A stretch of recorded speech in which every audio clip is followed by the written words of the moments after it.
yang dirahmati Allah. Jadi fakta sejarah yang mungkin ini luput dari perhatian kaum muslimin, bahwa Syiah dengan berbagai spesiesnya adalah aktor utama di balik runtuhnya ketiga daulah Islamnya, yaitu daulah Muawiyah atau Umayyah, Abbasiyah, dan Utsmaniyah. Begitu juga Indonesia harus mengambil ibrah pelajaran. Jadi pengkhianatan Syiah Rafidhah menjatuhkan ibu kota Baghdad sampai banjir darah. Hampir 1 juta umat Islam yang dibantai. Jadi Syiah berkolaborasi dengan yang sering kita kenal dengan bangsa Tartar, bangsa Mongol itu. Jadi di sana ini cara-cara licik yang dilakukan oleh Ibnul Alqami untuk menghancurkan pusat peradaban Islam pada masa Daulah Abbasiyah di Baghdad, Irak. Yang pertama, dia pangkas jumlah pasukan khalifah dari yang sebelumnya 100.000 personel menjadi sekitar 10.000 dengan dalih menghemat anggaran negara. Nah inilah Pak, kalau orang Syiah dikasih peluang untuk masuk ke dalam pemerintahan. Yang kedua, diam-diam mengirimkan surat ke Hulagukan, bangsa Mongol, yang isinya membeberkan rahasia lemahnya kaum muslimin yang ada di Baghdad, Irak, dan sedikitnya pasukan khalifah. Yang ketiga, menahan surat-surat yang datang dari luar Baghdad untuk Khalifah Al-Mu'tasim yang dikirim oleh beberapa penguasa yang memberi nasihat kepada khalifah karena akan diserbu oleh bangsa Tartar. Yang keempat, mendorong Hulagukan untuk masuk ke Baghdad dan membuka jalan untuknya. Jadi ini sejarah yang tidak bisa dihapus. Hancurnya peradaban Islam pada masa Daulah Abbasiyah karena pengkhianatan tokoh Syiah yaitu Ibnul Alqami. Begitu juga hancurnya Irak pada masa Saddam Hussein yang dimotori oleh Dr. Ahmad Khalabi. Dia kerjasama dengan Iran, Amerika, dan Israel untuk menghancurkan Irak. Jadi Syiah itu menikam, dia di permukaan dia seakan-akan cinta Ahlul Bait gitu. Tapi padahal dia menikam dari belakang. Jadi Syiah itu mulutnya ngaku pecinta Ahlul Bait, prakteknya dia menghina Ahlul Bait dan sampai menghina Rasulullah SAW. Bagaimana Ahlul Bait menurut Syiah? Menurut Syiah, selain Fatimah bukan putri Nabi. Jadi putrinya Nabi cuma Fatimah saja. Padahal kan banyak, ya kan? Bukan hanya Fatimah, bukan Fatimah saja. Contoh ini dalam kitab-kitab Syiah. Jadi menurut Syiah Imamiyah, putri Nabi itu hanya Sayyidah Fatimah Zahra. Sedangkan Sayyidah Zainab, Ruqayyah, dan Ummu Kulthum itu orang-orang Syiah tidak dianggap putri Nabi. Karena putri-putri Nabi Zainab, Ummu Kulthum, Ruqayyah ini kan dinikah oleh Khalifah Umar bin Khattab radhiyallahu anhu. Bencinya pokok sudah mengenai Abu Bakar dan Umar, sudah bencinya sudah sampai di ubun-ubun itu. Sehingga akhirnya tidak dianggap sebagai putrinya Nabi. Nah ini menurut jejengkotnya Syiah Indonesia, Jalaluddin Laknat. Ini dalam bukunya. Jadi kata Jalaluddin Laknat, ini Ketua Umum Dewan Syura Ijabi, disimpulkan bahwa Ruqayyah dan Ummu Kulthum itu istri Khalifah Utsman bin Affan, bukan putri Nabi, karena menikah dengan Khalifah Utsman bin Affan yang dibenci oleh orang Syiah. Bagaimana para sahabat menurut orang-orang Syiah? Jadi menurut Syiah, seluruh sahabat Nabi murtad dan kafir. Ini sudah jadi akidahnya orang Syiah. Seluruh sahabat sepeninggal Rasulullah SAW murtad dan kafir, kecuali cuma 3. Al-Miqdad bin Al-Aswad, Abu Dzar Al-Ghifari, dan Salman Al-Farisi. Cuma 3 itu yang nggak dimurtadkan, karena itu dari Persia. Jadi saya naik dewe, semaunya sendiri. Jadi Al-Kulaini ini ulamanya Syiah. Istilahnya Al-Kulaini ini kalau di kalangan Ahlus Sunnah itu seperti Imam Bukhari lah Pak gitu. Bapak-bapak, ibu-ibu yang dirahmati Allah. Nah ini akidahnya orang Syiah itu gampang menista dan mengkafirkan. Dia katakan kenapa Aisyah itu disebut dengan Hamra atau Humairah? Karena Humairah itu takdir himar, yaitu keledai. Ya Allah, ini istri Rasulullah Bapak. Dikatakan keledai oleh ulama-ulama Syiah Iran. Berarti Tidak hanya sahabat yang dicaci maki, tapi istri Rasulullah Sallallahu Alaihi Wasallam. Dan otomatis Pak, tinggal selangkah lagi dia akan melecehkan Rasulullah Sallallahu Alaihi Wasallam. Dan akhirnya dihancurkan Islam. Itulah tujuan Yahudi. Makanya dalam kitabnya orang-orang Yahudi, kitab Talmud, ya kan, dan operasional The Protocol of Zion, itu dia bercita-cita untuk menghancurkan Islam. Makanya yang pertama kali dihantam itu sahabat dulu, kemudian istrinya, baru nanti Rasulullah, dan akhirnya Islam akan dihancurkan. Jadi tahap-tahapnya seperti inilah akidah Syiah. Ini Musair Razi, dia katakan antara Aisyah dan Rasulullah itu saling bertolak belakang, katanya dia. Coba, ini kan taswif pelecehan. Jadi Rasulullah engkau letakkan di atas kepalamu dan Aisyah di bawah sepatumu, atau Aisyah kau letakkan di atas kepalamu dan Rasulullah engkau letakkan di bawah sepatumu. Nah ini kan sudah mulai melecehkan Rasulullah. Jadi nampak jelas akidah Syiah. Bahkan kata dia ini ulamanya Syiah, Aisyah benar-benar melakukan perbuatan keji dan ia mati lantaran dihukum had adalah benar. Coba, makanya orang-orang Syiah itu paling benci surah An-Nur itu Pak, dalam Al-Quran. Makanya kan pernah itu terjadi, orang-orang Syiah di Bahrain itu unjuk rasa, demo supaya surah An-Nur itu dibuang dari Al-Quran. Kenapa? Surah An-Nur itu kan membersihkan fitnah dari kalangan orang munafik itu, Abdullah bin Ubay bin Salul terhadap istri Rasulullah Sallallahu Alaihi Wasallam. Dia kira Aisyah melakukan serong, yaitu dilanjutkan oleh orang-orang Syiah. Makanya orang Syiah itu paling benci terhadap surah An-Nur itu. Itu kan langsung dari Allah untuk membersihkan Ummahatul Mukminin, ibundanya orang mukmin, yaitu Aisyah radhiyallahu anha. Bahkan ini dalam kitabnya orang Syiah. Jadi itu Syiah itu meyakini bahwa sebaik-baik tempat dan waktu untuk melantunkan doa laknat kepada para sahabat Rasulullah itu saat buang air kecil di toilet. Jadi orang-orang Syiah itu sebelum di toilet itu, sebelum masuk dia doa melaknat dulu, melaknat para sahabat. Makanya mungkin ada orang, itu orang-orang Iran kok bisa haji yang beda Pak, hajinya orang Iran dengan hajinya Ahlussunnah. Itu kalau sudah masuk Masjid Nabawi, ya kan? Itu kan kalau dia lewat di makam Rasulullah Sallallahu Alaihi Wasallam, dia masih menghormati. Begitu dia bergeser ke kiri, dia melaknat makamnya Abu Bakar As-Siddiq radhiyallahu an dan makamnya Umar bin Khattab radhiyallahu an. Melaknat.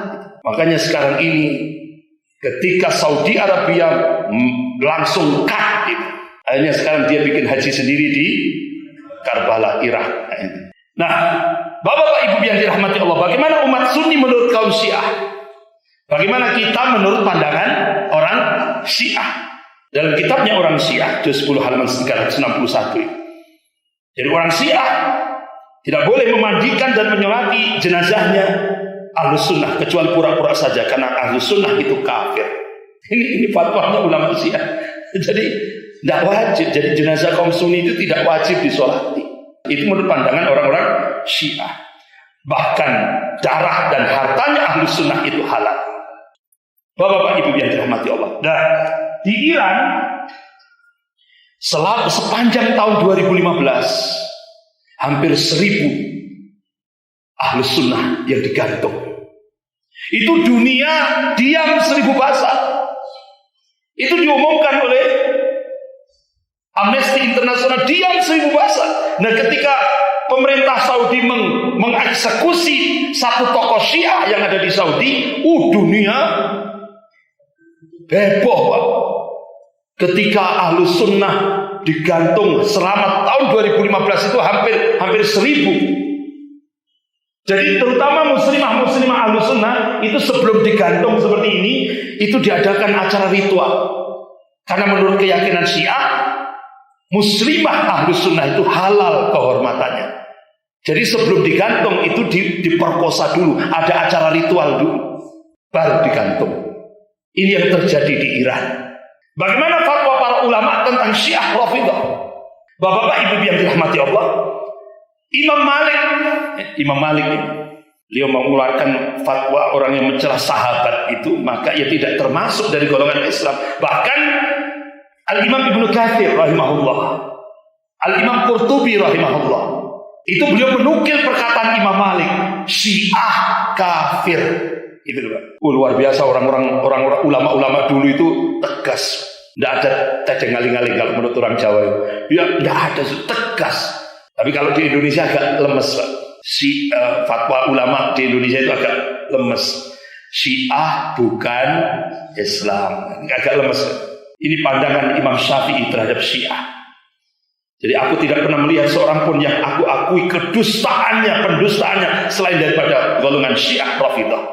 Jadi bohongnya itu kata Imam Syafi'i, yaitu Syiah itu maka oleh karena itu bohong atau taqiyah itu jadi akidahnya orang Syiah.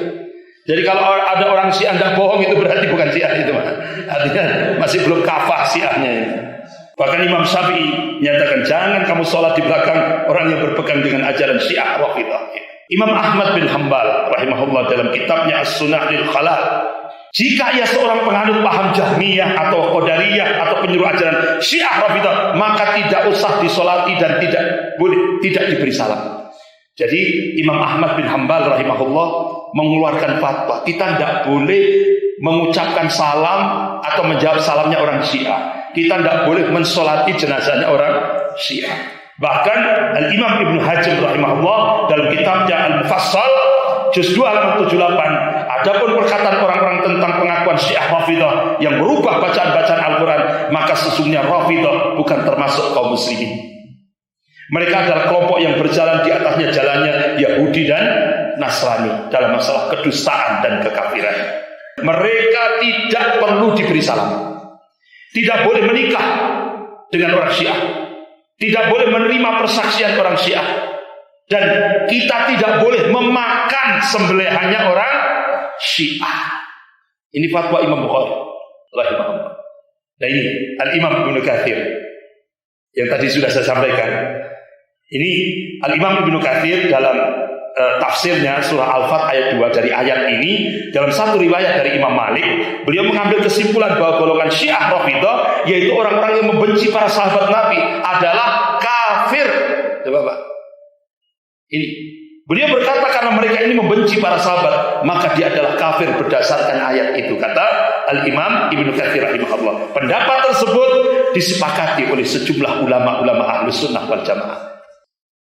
Nah ini Syekh Profesor Ali Muhammad Salafi, beliau ini pakar sejarah.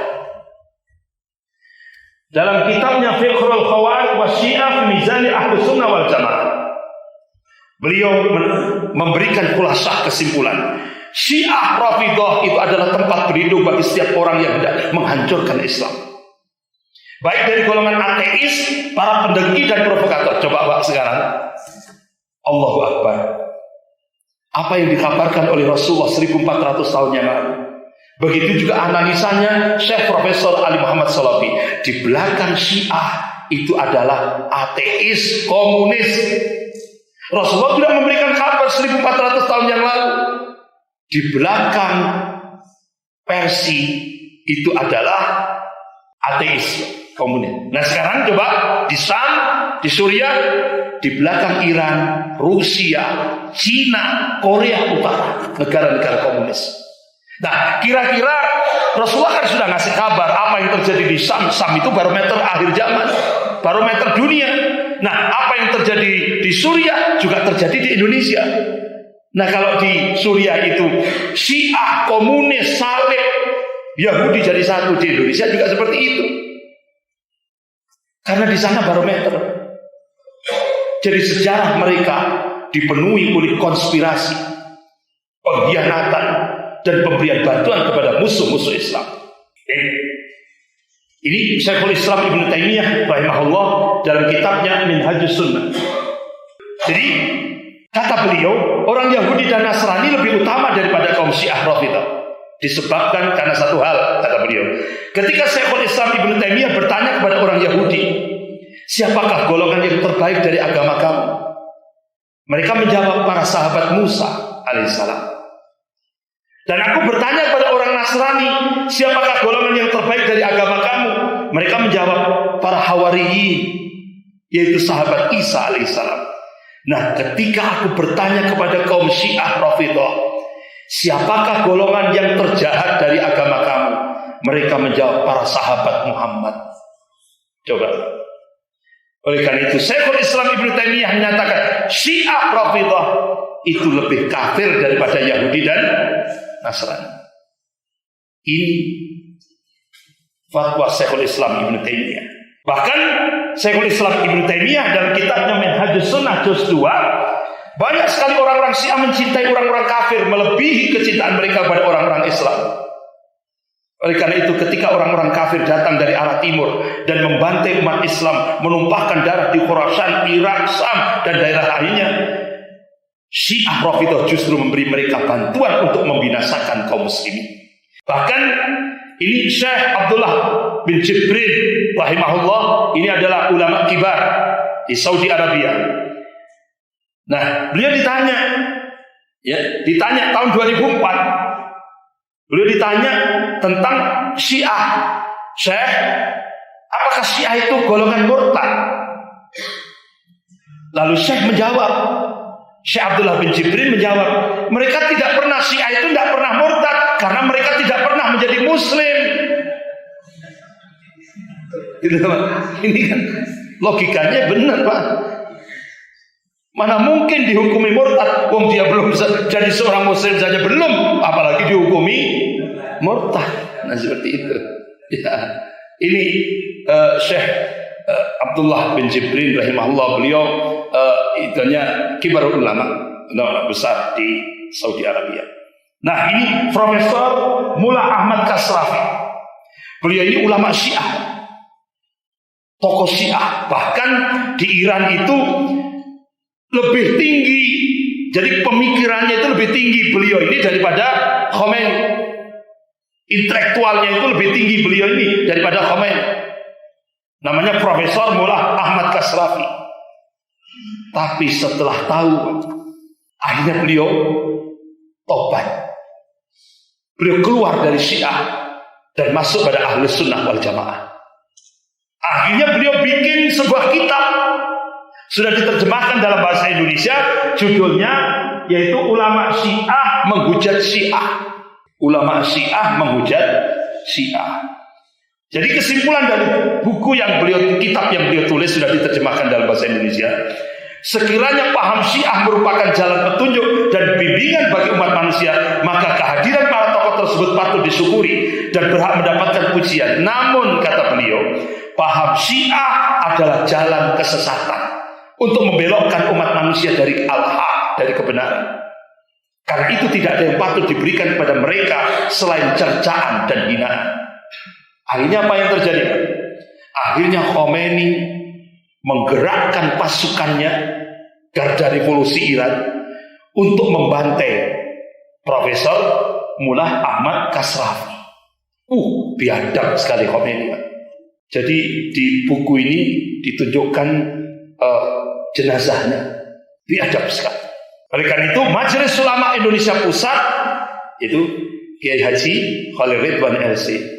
Jadi Majelis Ulama Indonesia Pusat adalah payung bagi seluruh umat Islam dan kelompok Islam kecuali aliran sesat, Ahmadiyah, Syiah, dan LDII. Nah, LDII itu kenapa kok difatwakan oleh Majelis Ulama Indonesia Pusat sesat? Karena dia pakai sistem mangkul.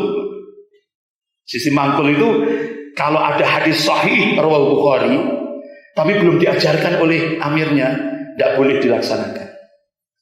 Padahal hadisnya sahih. Jadi semuanya taat kepada amir.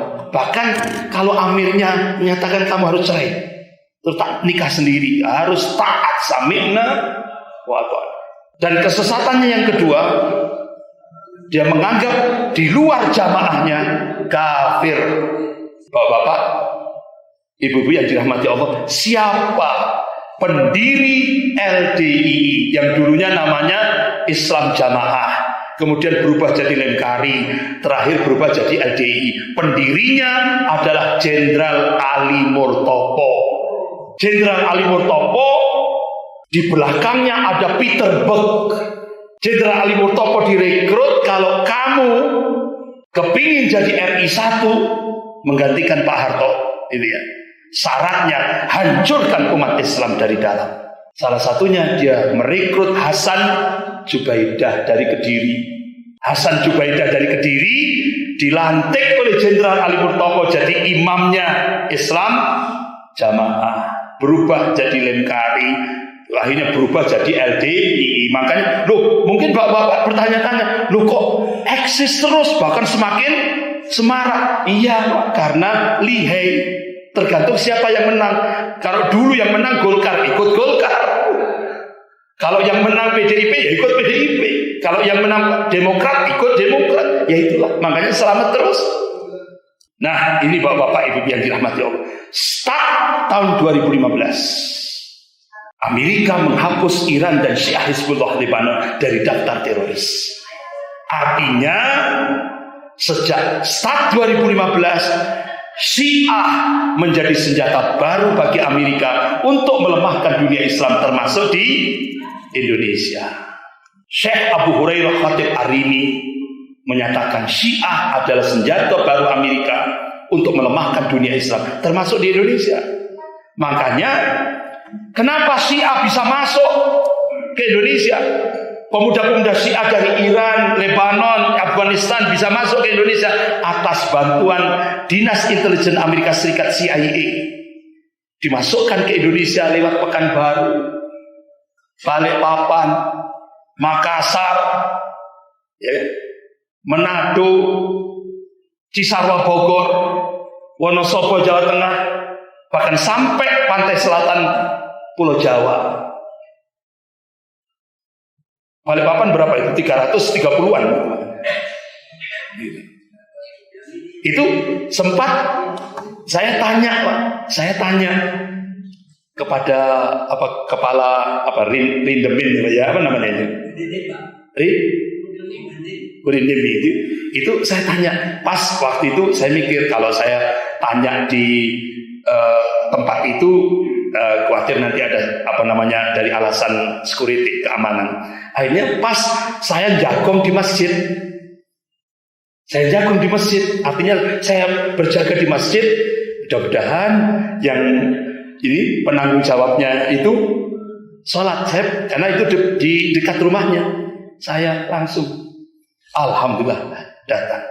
Pak, saya mohon maaf tanya, kira-kira pemuda-pemuda Syiah yang masuk di Balikpapan ini dari Iran, Lebanon, Afghanistan yang rata-rata umurnya 25 sampai 35, itu kan yang membiayai makan kan Amerika. Ya, yang biaya makannya itu Amerika sama Australia. Nah, itu kira-kira ujung-ujungnya itu, endingnya itu apa, Pak? Apa jawaban beliau? Ustaz, diprediksi itu nanti dia akan minta suaka politik.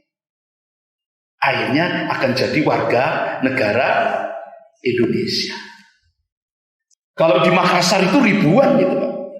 Itu Amerika sama Australia nyewa 12 hotel itu di Makassar. Hotel, Pak. Itu makannya tiap hari itu Amerika dan Australia. Jadi artinya Amerika itu untuk melemahkan Indonesia cukup lewat Syiah.